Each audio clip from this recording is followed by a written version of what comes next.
ও মদিনার মাটি রে,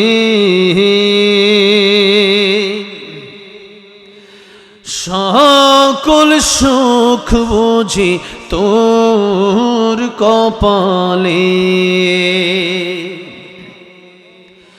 ও মদিনা রে,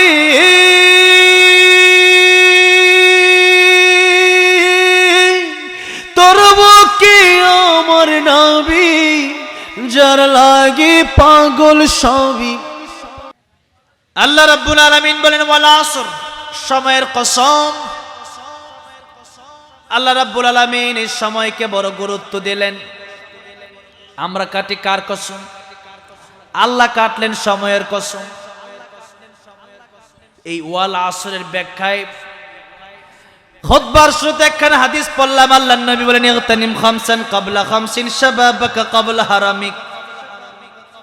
5 সময়ের আগে তোমরা 5 সময়কে গনিমত মনে করো। কয়টা সময়? 5টা। 1 নাম্বার শাবাবাকা ক্বাবলা হারামিক, যুবক বয়সে তোমরা গনিমত মনে করো, যুবক বয়সে আল্লাহর ইবাদত করো। বৃদ্ধ হয়ে গেলে পারবা না, কারণ আর বৃদ্ধ তো পরের কথা। প্রতিদিন রাস্তাঘাটে, হসপিটালে, বিভিন্ন জায়গায়, দেশে প্রবাসে যুবক মারা যাচ্ছে কি যাচ্ছে না? কখন কার মরণ হবে এটাকে আমরা জানি? কার মরণ কোথায় হবে এটাকে আমরা জানি? জানি না। এই জন্য কবি বলেছেন আমার মরণ আসিবে কখন কেউ তো জানে না, আমার মরণ আসিবে কখন কেউ তো জানে না। আমি মরে গেলে আমায় তোমরা ভুইলা যাইও না, আমি চলে গেলে আমায় তোমরা ভুইলা যাইও না। আমার মরণ আসিবে কখন কেউ তো জানে না, আমার মরণ আসিবে কখন কেউ তো জানে না। এই দুনিয়া চিরজীবন থাকার জায়গা না, অন্ধকার কবর যে আমার আসল ঠিকানা। সবাই রেখে আমায় চলে যাবে, সঙ্গী হবে না, সবাই রেখে আমায় চলে যাবে, সঙ্গী হবে না। আমার মরণ আসিবে কখন কেউ তো জানে না, আমার মরণ আসিবে কখন কেউ তো জানে না। এই জন্য আল্লাহ বলেন ইন্না সাআতাতি আতুনাকাদু ফিহা লিতুজজা কুল্লু নাফসিন বিমা তাসআ। সূরা তাহায় আল্লাহ বললেন মৃত্যু আমি আল্লাহ গোপন রেখে দিয়েছি। কি রেখে দিয়েছি? গোপন রেখে দিয়েছি। কার মরণ কোথায় হবে, কখন হবে কেউ জানে না। কারণ হলো মৃত্যুর প্রস্তুতি যেন ব্যক্তি 24 ঘন্টা নিয়ে রাখে। আর যদি বলা হয় আপনি 50 বছর বাঁচবেন, 49 বছর আপনার জীবন আপনি গুনাহ করে কাটাবেন, মিজানের পাল্লায় যখন মাপা হবে দেখবে 1 বছরের আমল আছে আর 49 বছর গুনাহ আছে। মিজানের পাল্লা হালকা হয়ে গেলে, গুনার পাল্লা ভারী হয়ে গেলে জাহান্নামে যাওয়া লাগবে। আপনি নেক আমল করবেন না। এই জন্য আল্লাহ মৃত্যুর কারণ আমাদেরকে জানালেন না। আরেকটা কারণ হচ্ছে দুনিয়ার নিজাম পরিবর্তন হয়ে যাবে। এই দুনিয়ায় আপনি চলাফেরা করেন, বাস আসতেছে, হরেন দিচ্ছে, আপনি সরে গেলেন কেন? আমি যদি বাসের নিচে পড়ে যাই আমি মরে যাব। কিন্তু আপনি যদি জানেন 2026 সালে আমার মৃত্যু হবে, বাস আসবে, ট্রাক আসবে, পুলিশ বলবে ওই দিকে যাও, আপনি বলবেন আমার উপরে চাক্কা উঠায় দাও, যাও গা। কেন? যে আমি তো মরবো না, আমার মরণ তো 2026 সালে। তো আল্লাহ মৃত্যুর কথা জানালেন না, কারণ দুনিয়ার নিজাম, দুনিয়ার সিস্টেম ঠিক থাকবে না। বাস যাবে, যেতে পারবে না, লোক দাঁড়ায় থাকবে, যে আমার তো মরণই হবে না, তো চাকা চলে যাক আমার উপর দিয়ে, আমি তো মরবো না। হ্যাঁ, দুনিয়ার নিজাম ঠিক থাকবে না। এই জন্য আল্লাহ মরণের কথা জানালেন না। আল্লাহ রাব্বুল আলামিন বলেন ইদা জাআজালুহুম লা ইস্তাখিরুনা সাআতাও ওয়া লা ইস্তাকদিমুন। মৃত্যুর সময় যখন আগেও না পরেও না, মরণের সময় হয়ে গেলে মালাকুল মউত সাথে সাথে তোমার কাছে চলে যাবে। 1 মিনিট সময় তোমার দেওয়া হবে না। সুতরাং এই দুনিয়ায় আজ আছি কাল নাই নাই নাই। আখিরাতের চিন্তা আমার আপনার ভিতরে নাই, কবরের চিন্তা আমার আপনার ভিতরে নাই। অথচ আপনি চিন্তা করেন আখিরাত অনেক দূরে। না না, আখিরাত অনেক দূরে না, বরং এখন যদি আপনি মরে যান তাহলে হতে পারে ফজরের পরে আপনার জানাজা হয়ে যাবে। নবী বলেন মানুষকে দাফন করার পরে 40 কদম মানুষ হেঁটে যেতে যতক্ষণ সময় লাগে, এতক্ষণ সময়ের ভিতরে আল্লাহ তার ভিতরে আবার রূহ দিয়া দেয়। সে উঠে, তাকে উঠে দুইজন ফেরেশতা তাকে উঠায় বসায়। আর কবরের উপর দিয়া মানুষ যে হাঁটতেছে জমিনে, ওই হাঁটার শব্দ কবরের ভিতর থেকে ব্যক্তি শুনতে পায়। এরপরে জিজ্ঞেস করা হয় মার রব্বুকা ওয়া মান দীনুকা ওয়া মান হাদার রাজুল আল্লাযী বুইসা ফীকুম। কিসে চাকরি করতে, কয় টাকা বেতন পেতে, কয়টা বাড়ি, কয়টা গাড়ি, কত টাকার মালিক, তা জিজ্ঞেস করা হবে না। বলা হবে রবকে, রবের পরিচয় দাও।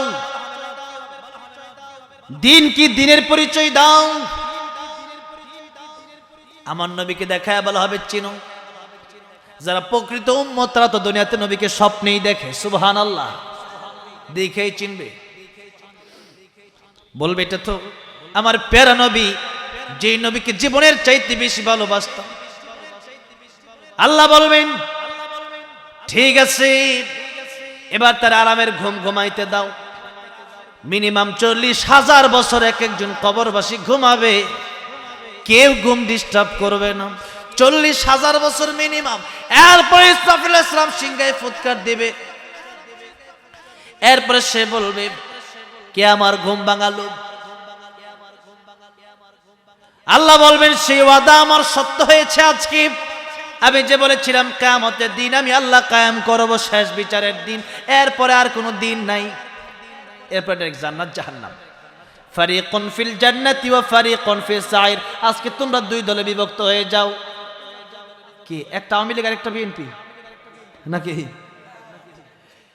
ফারিকুন ফিল জান্নাহ, একদল ডান দিকে জান্নাতে চলে যাও, ও ফারিকুন ফিস সাইর, আরেক দল জাহান্নামে চলে যাও। দুনিয়াতে কোন দল করতে তা দেখার টাইম নাই। কোরআন মানছো কিনা, সুন্নাহ মানছো কিনা, আমি আল্লাহকে ভালো লাগছে কিনা, আমি আল্লাহর দ্বীন মানছো কিনা, নবীর আদর্শ তোমার ভিতরে ছিল কিনা। যদি থাকে ইয়া আইয়াতুহান নাফসুল মুতমাইন্না ইরজিই ইলা রাব্বিকি রাদিয়াতাম মারদিয়া ফাদখুলি ফি ইবাদি ওয়াদখুলি জান্নাতি। আল্লাহু আকবার। আমি তোমার প্রতি খুশি, চলে যাও জান্নাতে, তুমি আমার প্রিয় বান্দা, চলে যাও জান্নাতে। আর জাহান্নামের আযাব তো শুরু হবে। যে ব্যক্তি ইমানদার তার কাছে 50,000 বছর এই কিয়ামতের দিন। নবী বলেন এক ওয়াক্ত নামাজ থেকে আরেক ওয়াক্ত নামাজ পর্যন্ত এতটুকু সময়, এক ওয়াক্ত নামাজ পড়তে যতক্ষণ সময় লাগে ততক্ষণ সময়। আর কাফির বেঈমান 50,000 বছর দাঁড়ায় থাকবে, সময় শেষ হবে না। ওখান থেকে আযাব চলবে। একদিকে সূর্যের চাপ, মাথার মগজগুলো ভাতের মারের মতো টকবক টকবক করতে থাকবে। ওদিকে নিচে গরম, আরেকদিকে বাম হাতে আমল নামা সোজা দেওয়া হবে না, বরং পেছন দিক দিয়ে ড্রিল মেশিন ছিদ্র করে এরপরে হাত আনা হবে। এরপরে হাতের ভিতরে আমল নামা দেওয়া হবে। ইকরা কিতাবাক কাফা বিনাফসিকা আল-ইয়াওমা আলাইকা হাসিবা فمن يعمل مثقال ذرة خيرا يره ومن يعمل مثقال ذرة شرا يره। দেখবে যা করছে অল্প, এত অল্প, কলার একটা সুগলা ফেলছিল ওইটাও দেখবে, একজন মানুষকে পানি পান করাইছিল ওইটাও দেখতে পারবে, সব দেখতে পারবে। সে অবাক হয়ে যাবে, একটা ছোট আমল আমার বাদ যায় নাই। আমি যে ঘুমের ভিতরে স্বপ্ন দেখছিলাম ওইটাও এখানে লেখা। এটা কেমন কিতাব, এটা কেমন কিতাব। সেদিন মানুষ আফসোস করে বলবে আমি যদি মানুষ না হয়ে কুকুর হতাম তাও তো ভালো ছিল, মানুষ না হয়ে যদি শুকর হতাম ভালো ছিল, মানুষ না যদি গরু হইতাম ভালো ছিল। জব করতো দুনিয়াতে আমারটা শেষ ছিল, জাহান্নাম আমার বুক করা লাগতো না। আমার ভাইরা, আমার মুরব্বী বাবাজিরা, এই জন্য আখিরাতে চিন্তা করেন, বয়সের কোনো হিসাব নাই, আর কখন মরবেন, আর 20 বছর পরে ভালো হব, এই চিন্তা করে কোনো লাভ নাই। আগামী রমজানে ভালো হব, আগামী শুক্রবারে ভালো হব, বিয়ের পরে ভালো হব না। আপনি বিয়ে করবেন তার গ্যারান্টি আছে, আপনি রমজান মাস পর্যন্ত বাঁচবেন সেই গ্যারান্টি আছে। নবীজি নিজেও দোয়া করে আল্লাহুম্মা বারিক লানা ফি রজব ওয়া শাবান ওয়া বাল্লিগনা রমাদান। আল্লাহ আপনি আমার হায়াত বাড়ায় দেন, নবীজি নিজ দোয়া করতেছে। আর আপনার তো গ্যারান্টি নাই। নবীজি বলেন ও সাহাবীরা, আমার কাছে মালাকুল মউত যদি আসে অনুমতি নেওয়ার প্রয়োজন আছে, আছে না? আছে। মালাকুল মউত যখন এসেছিলেন তখন মালাকুল মউত দরজার বাইরে দাঁড়িয়েছিলেন। নবীজি বিছনায় শোয়া, নবীর প্রচন্ড জ্বর, ঘরের বাইরে থেকে সালাম দিচ্ছিলেন, আসসালামু আলাইকা ইয়া রাসূলুল্লাহ। নবীজি বলেন ফাতেমা, ঘরের বাইরে কে যেন সালাম দিয়ে একটু দেখো। দরজা খুলে দেখে এত বড়, যার মাথা আকাশে যার পা জমিনে। ফাতেমা রাদিয়াল্লাহু আনহা বলেন আব্বা, ও বাবা, এমন লোক আমি জীবনে দেখি নাই, এটা কেমন লোক আপনারা সালাম দেয়, এটা কে? নবী বলেন এটা মালাকুল মউত, দুনিয়ার সব সাত কর্তনকারী চলে এসেছে। তার মানে অনুমতি দিছে। বললেন ফাতেমা অনুমতি দিব না, আপনাকে নিয়ে যেতে আসছে। নবী বলেন ফাতেমা, আমি অনুমতি না দিলে সে আসবে না ঠিক, কিন্তু আমি নবী অনুমতি দিয়ে দিলাম, তারা আসতে বলো। নবী যে অনুমতি দিয়েছে এরপরে আসছে, এরপরে এসে শুধু জান কবজ করে নাই, এসে বলে ইয়া রাসূলুল্লাহ, আপনি যদি বলেন আপনার জান কবজ করব, আর না বললে আপনাকে আল্লাহ হায়াত দিবে। নবী বলেন হাত্তা ইয়াতিয়ানি জিবরাইল, জিবরাইল আসার আগ পর্যন্ত তুমি অপেক্ষা করো। সুবহানাল্লাহ। জিবরাইল আসলেন, ইয়া রাসূলুল্লাহ, ইয়া হাবিবাল্লাহ, কি জন্য ডেকেছেন? ও জিবরাইল, আমি যাব না, থাকবো, লম্বা ঘটনা। জিবরাইল বলে এই দুনিয়া কষ্টের জায়গা, আর পরকাল হলো আপনার জন্য আমার আল্লাহ রাব্বুল আলামিনের সাথে দেখা হবে, জান্নাতে যাবেন, এটা হলো আসল জায়গা। আর আল্লাহ আগে বলেছেন ইন্নাকা মাইয়িতুন ওয়া ইন্নাহুম মাইয়িতুন, কুল্লু মান আলাইহা ফান ওয়া ইয়াবকা ওয়াজহু রাব্বিকা যুল জালালি ওয়াল ইকরাম, কুল্লু নাফসিন যায়িকাতুল মাউত সুম্মা ইলাইনা তুরজাউন। কত আয়াত বলবো। আল্লাহ আগে বলেছেন সবারই মৃত্যুবরণ করা লাগবে, এমনকি মালাকুল মউত আজরাইলেরও জান কবজ হবে, এমনকি মৃত্যু হবে। সুবহানাল্লাহ। মরবে না একজন, তিনি কে? আল্লাহ। এবার বলেন ইয়া রাসূলুল্লাহ, ইয়া হাবিবাল্লাহ, যাওয়াই লাগবে আপনার, আজ নয় কাল। অনেক লম্বা ঘটনার মাঝখানে ঘটেছে, এগুলা বললে ঘন্টার পর ঘন্টা যাবে। নবী বললেন, শেষ মুহূর্তে নবী বললেন মালাকুল মউত এবার আমার জান কবজ করো। অনুমতি দিয়েছেন যখন জান কবজ করা শুরু হলো তখন। এরপর নবীজি সাহাবায়ে কেরামদেরকে কি বলছেন শুনেন। নবীজি বলছেন সাহাবীরা শোনো, আমি নবী, আমার কাছে মালাকুল মউত আজরাইল আসতে অনুমতি লাগবে, এরপরেও আমি নবী ডান দিকে সালাম ফিরায়া বাম দিকে সালাম ফেরাবো, এর গ্যারান্টি আমি নবীও দিতে পারবো না। নবী যদি এই গ্যারান্টি না দিতে পারেন, আমি আপনি দিতে পারবো? তাহলে বোঝা গেল যে আর 10-20 বছর বাঁচবো, 30 বছর বাঁচবো, রমজানে ভালো হবো, বিয়ে করার পর ভালো হবো, এগুলো ফালতু কথা, এগুলো কথার কোনো ভিত্তি নাই। তাই আল্লাহ বলেন তোমরা 24 ঘন্টা ওয়াল টাইম তোমরা মৃত্যুর জন্য প্রস্তুতি নিয়ে থাকো, যে কোনো সময় মালাকুল মউত চলে যাবে, যে কোনো সময় টাইম। মালাকুল মউত চলে গেলে, মৃত্যুর গড়গড়া শুরু হয়ে গেলে আর তওবা কবুল হবে না। 2টার সময় আসে গেলে আর তওবা কবুল হবে না। সূর্য পশ্চিম দিকে উঠলে আর তওবা কবুল হবে না। আর যদি মৃত্যুর যন্ত্রণা শুরু হয়ে যায় তখন আর তওবা কবুল হবে না। এই জন্য সময় যেহেতু আছে, এখনো পশ্চিম দিক থেকে সূর্য উঠে নাই, আর আমাদের মৃত্যুর যন্ত্রণা শুরু হয় নাই।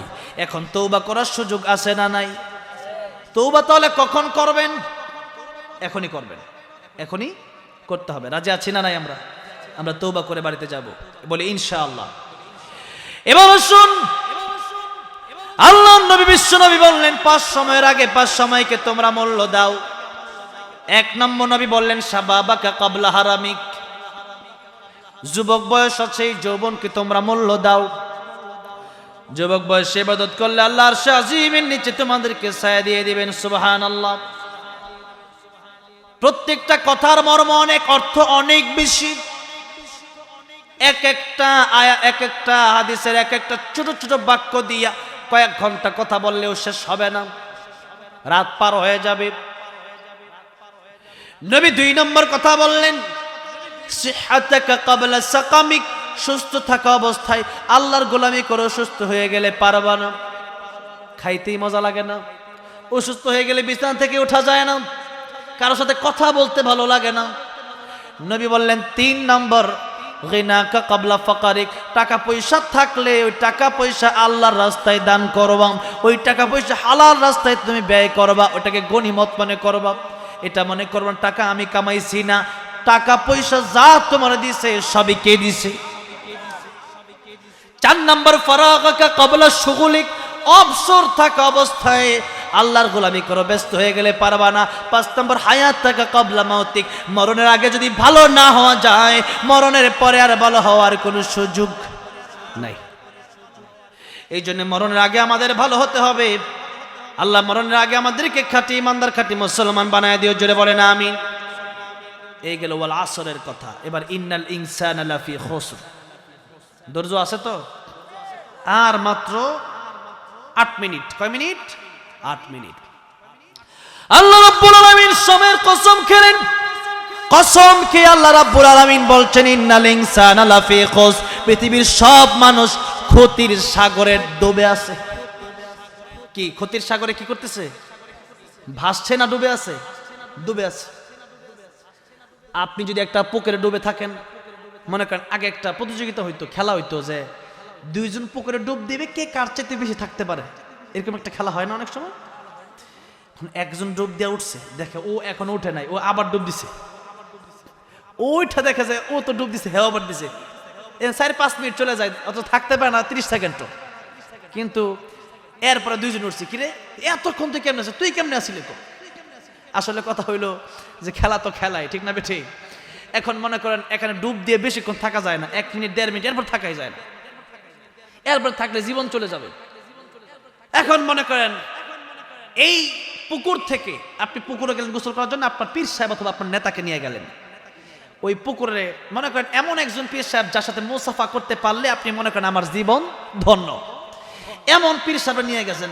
পীর সাহেব যদি পুকুরে নিয়ে গেছেন গোসল করতে, পীর সাহেব আজকে আমিও গোসল করবো, আপনি গোসল করুন, আমি আপনার মুরিদ, আমিও গোসল করবো। পীর সাহেব বললো ঠিক আছে চলো গোসল করি, 2 জন মিলে গোসল করতেছেন।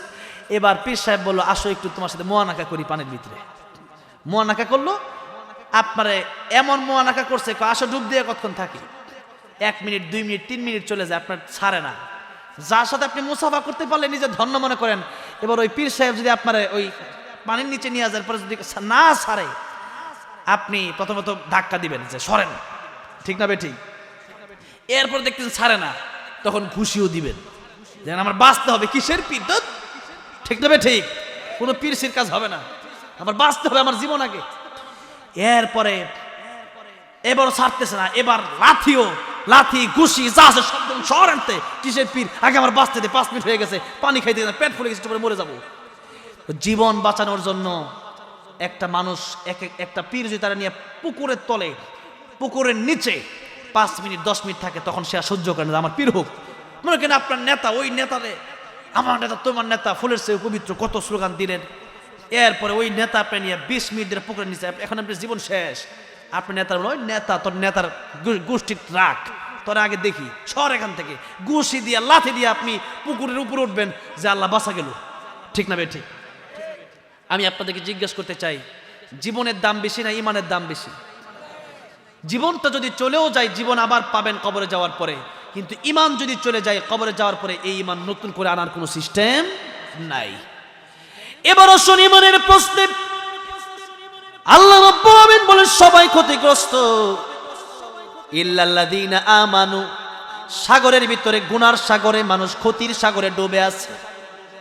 ওই ক্ষতির সাগর যদি এরকম হয়, পীর যদি বলে নামাজ লাগবে না, ওই পীরকে ছাড়তে হবে। পীর যদি বলে পর্দা লাগবে না, পীরকে ছাড়তে হবে। পীর যদি কয় আল্লাহর বাদ দিয়ে আমার পায়ে সেজদা দিতে হবে, তা ছাড়তে হবে। আমার ভাইরা, আজকে দেশের ভিতরে এমন হয়ে গেছে যে মানুষ পীরকে এমন করে বাবা বাবা বলে ডাকে। পীর ও দেশে এমন আছে যেই পীরের কাপড়টা পর্যন্ত নাই, আর ওইটারে বাবা ডাকে, আর নিজের বাপরে বাপ ডাকে না। পীরে গরু দেয়, নিজের মা বাপরে গরু দেয় না, নিজের বাপ মারে মুরগিও দেয় না, নিজের বাপ মা খাবারই পায় না। এরকম অধম, এরকম নরাধম আছে না নাই? অথচ নিজের বাপ মার দিকে তাকাইলেই কবুল হজের সওয়াব। সুবহানাল্লাহ কোন। হজ করতে গেলে কষ্ট আছে না নাই? এবার আমি যাচ্ছি হজ করতে, 8-10 লাখ টাকা দরকার। একজন হজ করতে গেলে কত লাখ টাকা দরকার? মিনিমাম এখন 8-10 লাখ টাকা দরকার। এখন 8-10 লাখ টাকাও দরকার, আবার দেহেরও দরকার। ইসলামে ইবাদত হচ্ছে দুই প্রকার, দেহ এবং অর্থের মাধ্যমে। যেমন নামাজ যদি আপনি পড়েন, ফজরের নামাজ যদি আপনি না পড়েন, আরেকজনকে বলে তোমার 500 টাকা দিলাম, আমার না, তুমি যেহেতু নামাজ পড়তে যাবা, আমার নামাজটা তুমি পড়ে দিও, নামাজ হবে? আবার যাকাত আসছে 10,000, আপনি 10,000 টাকা দেবো না, 10 টাকার নামাজ পড়া ফেলাই, হবে? হবে না, এটা টাকাই দিতে হবে। আর হজ যেমন ইবাদত, টাকাও লাগবে, দেহও লাগবে, দুটাই লাগবে। আর নবী বলেন আল হাজ্জু আলা হাজ্জু, হজ হলো কষ্টকর। হজ কি? কষ্ট। তওয়াফ করতে হয়, সাই করতে হয়, উমরা, ভিসা করতে হয়, পাসপোর্ট করতে হয়, টিকিট করতে হয়, অনেক ঝামেলার মাঝখানে আছে না নাই? আছে, কষ্ট আছে। কিন্তু নবী বললেন, ও দুনিয়ার মানুষেরা, মা আর বাবার দিকে যদি একবার নেক নজর দিয়ে তাকাতে পারো, আমার আল্লাহ একটা কবুল হজের সওয়াব দেবেন। সাহাবে জিজ্ঞেস করেন, ইয়া রাসূলুল্লাহ, আমি যদি 100 বার তাকাই, আমার আল্লাহকে 100 কবুল হজের সওয়াব দেবে? নবী বলেন, সাহাবী রে, তাকাতে তাকাতে অস্থির হতে পারো, আমার আল্লাহ সওয়াব দেওয়ার বেলায় কোনো অস্থির হবে না। বড়ই দুঃখের বিষয়, বড়ই কষ্টের বিষয়, মাহফিলের পিছনেই আছে বৃদ্ধাশ্রম। এই বৃদ্ধাশ্রম কেন দেশে থাকবে? কোন বৃদ্ধাশ্রম দেশে থাকতে পারবে না। কোরআন যদি আপনি আপনার ছেলেকে না শিখান, আপনার ছেলেকে যদি আপনি নামাজি না বানান, এই সন্তানই আপনাকে বৃদ্ধাশ্রমে রেখে আসতে পারে। আল্লাহর কোরআন যদি ভিতরে থাকে, যে ব্যক্তি নামাজি হয়ে যাবে, যে ব্যক্তি আল্লাহরে চিনবে, ওই ব্যক্তি জানবে ওয়া কাদা রাব্বুকা আল্লা তা'বুদু ইল্লা ইয়াহু ওয়া বিল ওয়ালিদাইনি ইহসানা। আল্লাহর ইবাদতের পরে মা বাবার খেদমতের দরকার আছে না নাই? আমি ওয়াজে ওঠার আগে এই বৃদ্ধাশ্রম থেকে একজন মা দোয়া চেয়ে 100 টাকা আমার জন্য পাঠাইছে। এই টাকাটা যদি আমি দান করে দেব, তো আমার খুব কষ্ট লাগছে। এই বৃদ্ধাশ্রমে যে মা বাবাগুলো আছে, তাদের কি সন্তানরা নাই? সন্তান নাই? আছে। আমি এক বৃদ্ধাশ্রমে গিয়েছিলাম, জিজ্ঞেস করলাম আপনার সন্তান কি করে? বলে বড় একজন ডক্টর, আমেরিকায় থাকে। সমস্যা কি? যে এত বড় ডক্টর আমেরিকায় থাকে, দেশে আসতে পারে না, তো আর তার স্ত্রী, সেও বাড়িতে আমাকে সহ্য করতে পারে না, সেই কারণে সে আমাকে বৃদ্ধাশ্রমে রেখে গেছে। নাউজুবিল্লাহ পড়েন। এই জন্য আমি বলি, আপনার সন্তানকে আপনি ডক্টর বানান, ইঞ্জিনিয়ার বানান, আপনি আপনার সন্তানকে উকিল, জজ, ব্যারিস্টার বানান, কিন্তু সন্তানকে প্রাথমিক শিক্ষা আল্লাহর কোরআনের শিক্ষা দেওয়ার দরকার আছে না নাই? যে সন্তানকে আল্লাহর কোরআনের শিক্ষা দেবেন, সন্তান যখন জানবে মার বাপের কষ্ট দিলে দুনিয়া আখিরাত ধ্বংস হয়ে যাবে, আর মার বাপের দিকে তাকাইলেই কবুল হজের সওয়াব, মার বাপ দোয়া করলে ডাইরেক্ট কবুল। নবী বলেন, বন্দুকের বুলেট মিস হইতে পারে, মা বাবার দোয়া খালি ফিরবে না।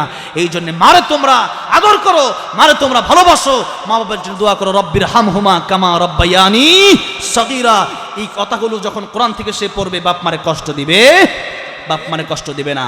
এই জন্য সন্তানকে কোরআন শেখানোর দরকার আছে না নাই?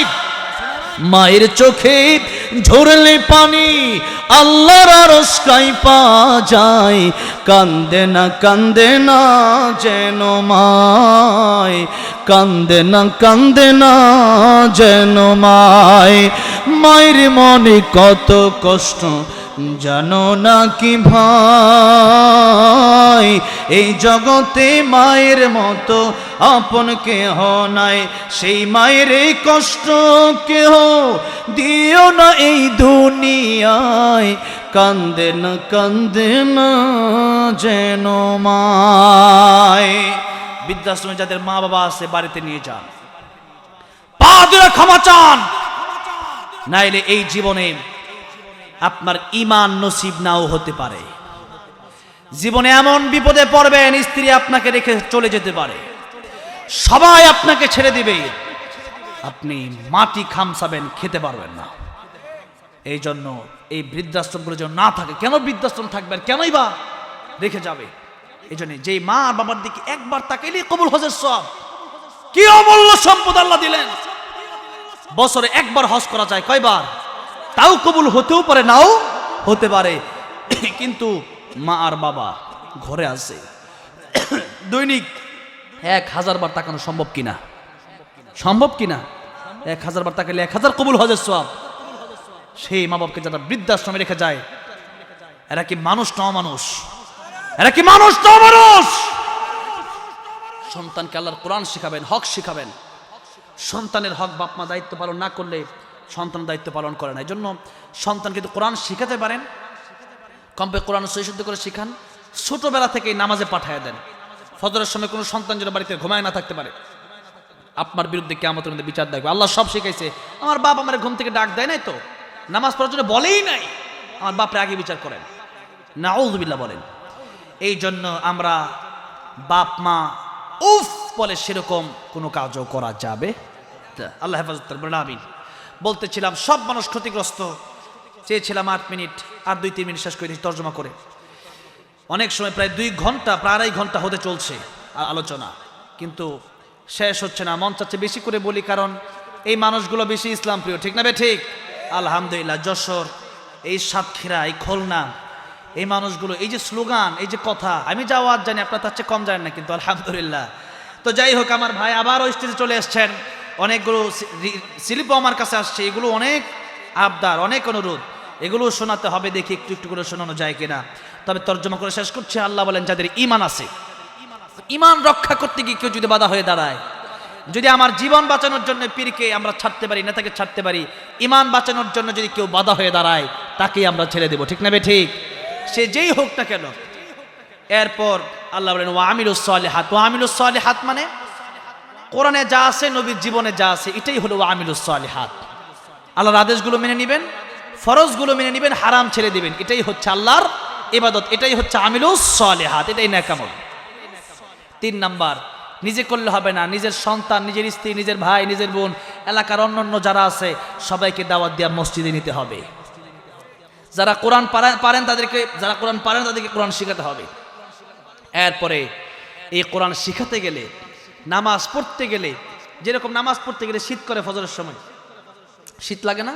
সে কনকনে শীত, এটাও লাগবে, কষ্ট হবে, কিন্তু আল্লাহ বলেন ধৈর্য ধরো, সবর, ধৈর্য ধরো।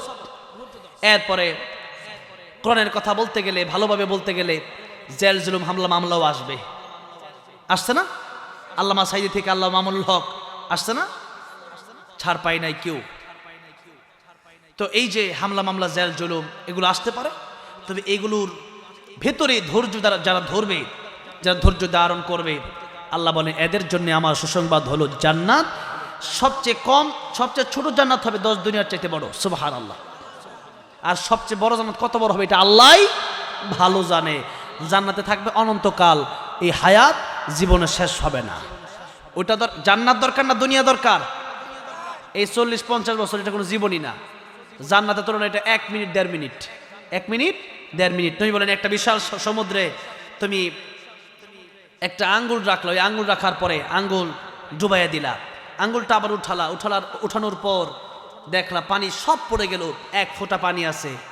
গোটা সমুদ্রের তুলনায় 1 ফোঁটা পানি যেমন, আখিরাতের হায়াতের তুলনায় এই জীবনটা, দুনিয়ার জীবনটা এমন 1 ফোঁটা পানির মতো, 1 ফোঁটা পানি। আর গোটা সাগরে যা পানি আছে তুমি শেষ করতে পারবে না এই পানি। এত পানি হচ্ছে আখিরাত, আখিরাতের হায়াতের কোনো শেষ নাই। এই জন্য আমরা আখিরাত চাই। আল কাইয়িসু মান দানা নাফসাহু ওয়া আমিলা লিমা বাদাল মাউত। জ্ঞানী ওই ব্যক্তি যে নিজের চিন্তা করে এবং যেই ব্যক্তি পরকালের আমল করে। আল্লাহ আমাদেরকে পরকালের আমল করে খাঁটি মুসলমান হয়ে জান্নাত যাওয়ার তৌফিক দান করেন, বলেন আমিন। এরপরে আসছে, এখানে আসছে যে হুজুর আল্লামা সাইদি, আমার বড় ভাই গেয়ে দিয়েছে আল্লামা সাইদি, আমি আর কি গাবো? তারপরও আজকে আমার বড় ভাইও গেয়েছে, ছোট ভাইও গাইবে, ঠিক না বে ঠিক? শুনবেন আপনারা, আমরা আল্লামা সাইদিকে আল্লাহর কোরআনের জন্য ভালোবাসি, সেই জন্যই আমরা আল্লামা সাইদিকে নিয়ে লিখেছি। আগেও ভালোবেসেছি, এখনো ভালোবাসবো। আল্লামা সাইদির সাথে ইনশাআল্লাহ আমরা জান্নাতেও থাকবো। বলি ইনশাআল্লাহ, জোরে বলি ইনশাআল্লাহ। আর যারা এই বিরোধিতা করেছে তারা এই বাংলাদেশেও থাকতে পারে নাই, পরকালেও আসল বিপদ আছে না নাই? হ্যাঁ, জনগণের টাকা খাওয়ার বিপদ আছে, জুলুমের বিপদ আছে, খুনের বিপদ আছে। তারা ভাবছে দিল্লি গিয়া শেষ, কিন্তু না, ওটা তো আল্লাহর বিচার যখন শুরু হবে তখন আসল বিচার শুরু হবে। এখন তো কেবল বিচারই শুরু হয় না, এটা ফেরাউন। এটা কি ফেরাউন?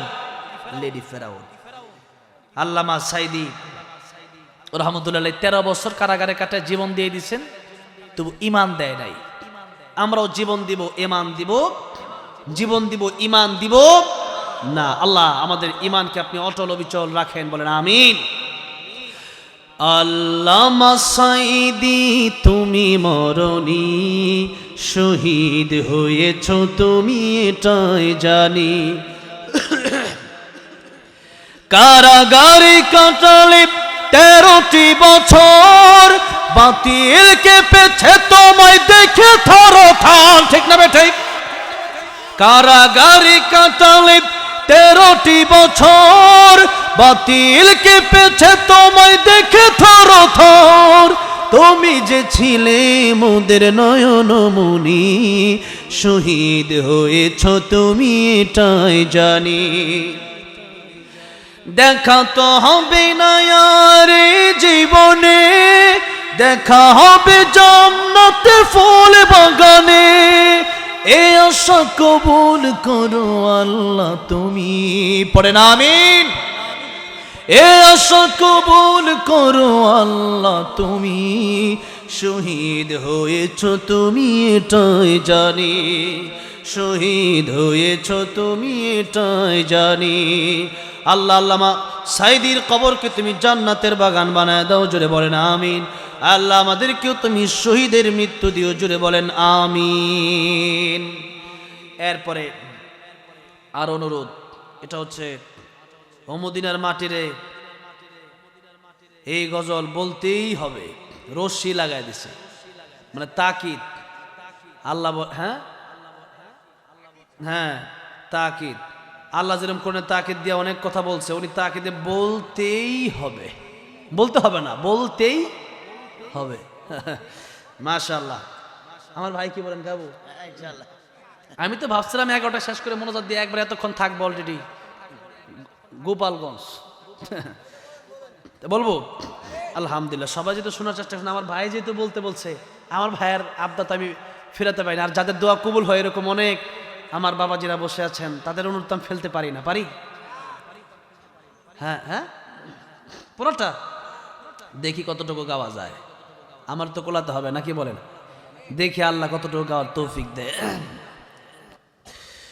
ও মদিনার মাটি রে,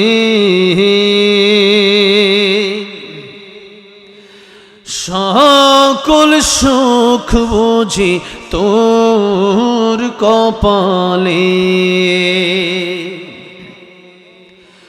ও মদিনারে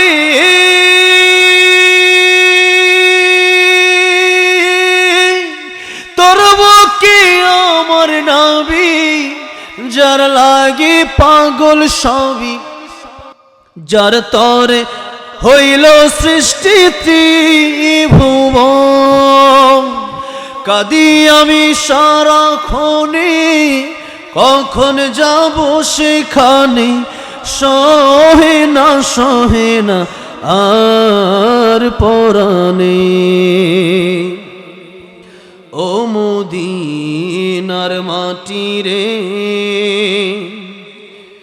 সকল সুখ বুঝি তোর কপালে। ও মদিনারে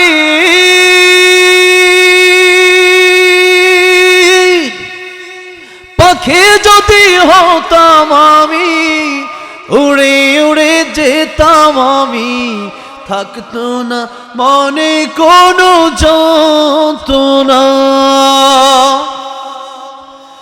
দেহে নাই পাখায় আমার, সাথে নাই টাকায় আমার, কেমনে কেমনে যাব সেখানে।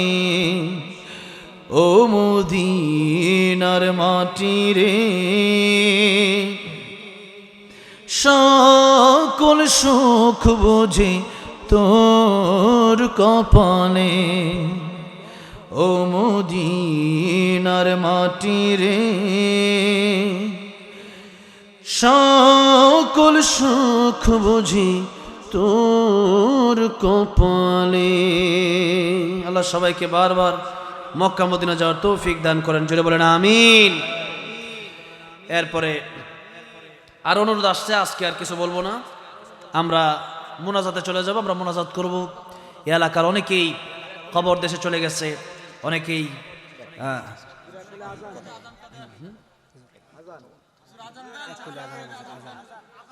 ভাই এত রাতে আজান দিতে আমি ইচ্ছুক না। এরপরেও কি বলবো, কি করবো ভাই? মাইকটা ভালো। হ্যাঁ মাইক খুব ভালো মাশা। দেখি জাস্ট আমি একটু বলি। না আমি বলতে আচ্ছা